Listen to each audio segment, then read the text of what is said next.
دھرو راٹھی اور ولی رحمانی کی طرف سے ایک بڑا میسج میرے دوستوں سارے انسانوں کو. اور دوسری بات یہ کہ جب میں دعا مانگوں تو آپ کو آمین ضرور کہنا ہے، اس لیے کہ ہو سکتا ہے آپ بہت سے حالات میں گرے ہوں اور آپ حالات سے نکلنے والے بن جائے، اور آپ کے آمین کہنے سے بہت بڑی تعداد میں انسانوں کا فائدہ ہو جائے. اور ہوا ہے، اس بات کے یقین کے ساتھ ہم آمین کہیں.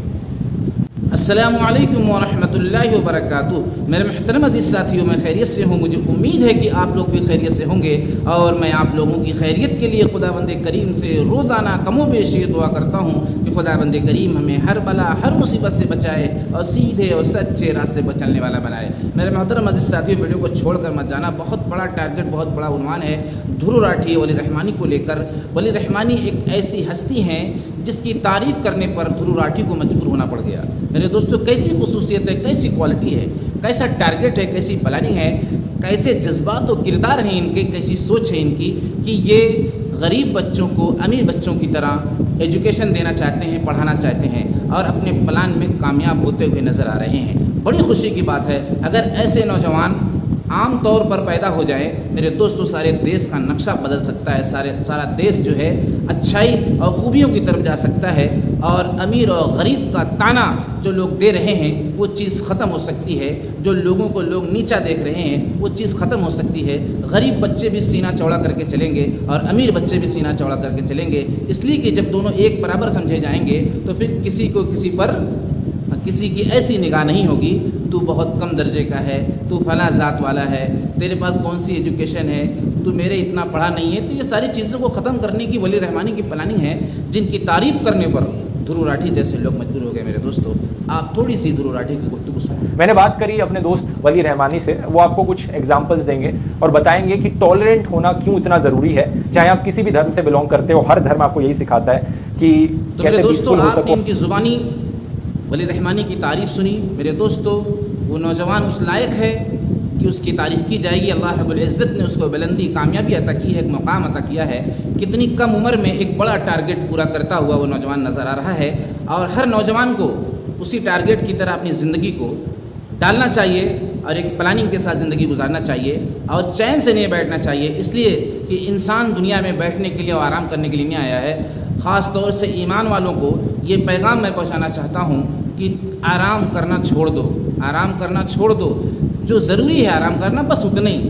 باقی وقت میں آپ اگر سست بن کے، کاہل بن کے گھروں میں پڑے رہو گے اور آرام کرتے رہو گے اور بلا وجہ کی باتوں میں لگے رہو گے، ایران اور توران کی باتیں کرتے رہو گے، تو ایک بڑا ٹارگٹ مس ہو جائے گا. اب تھوڑی سی توجہ میری طرف بھی آپ کو دینا ہے، میرے پلان کی طرف بھی دینا ہے. میرے دوستو، آپ تو ویسے بہت وقت دے چکے ہیں، لیکن تھوڑی سی وقت اور تھوڑی سی قربانی اور دے دو میرے بھائی.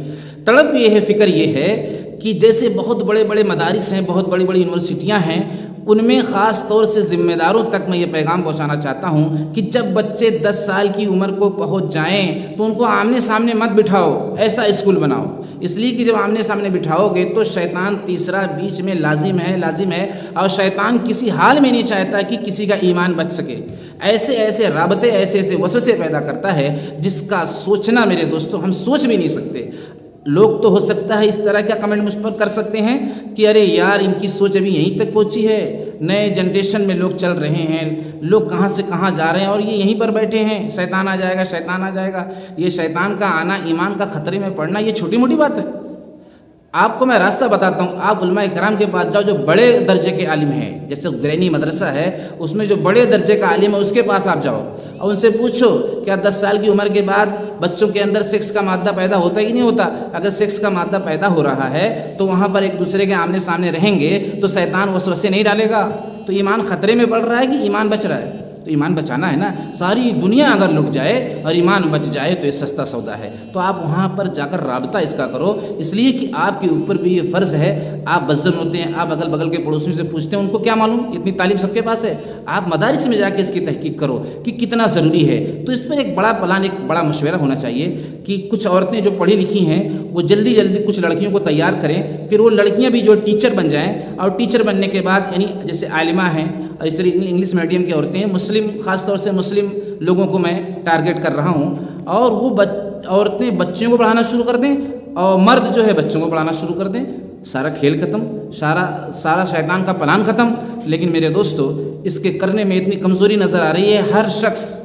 ہر شخص میرے دوستو ہمت ہار کے بیٹھا ہے، اور اسے تو ہر شخص نہیں کہنا چاہیے، لیکن جو ماحول چل رہا ہے، جو سروے میں کر رہا ہوں، یہ ارے یار ایسے کیسے ہو سکتا ہے، تو اتنا بڑا جو نقصان ہو رہا ہے، پھر اس میں فتنہ اتنا آگے تک جاتا ہے کہ وہ ایک دوسرے سے شادی پھر کرنے والے ہو جاتے ہیں، پھر ایک دوسرے کے یہاں فون آنے جانے لگتا ہے، پھر پتہ چلا کہ میں اسی سے نکاح کروں گا، پھر جینے مرنے کے لیے تیار ہونے لگتے ہیں۔ یہ سارا ٹارگٹ اور سارا ماحول دیکھنے کو ملتا ہے، اور جو کتابوں کی توہین ہوتی ہے وہ تو الگ۔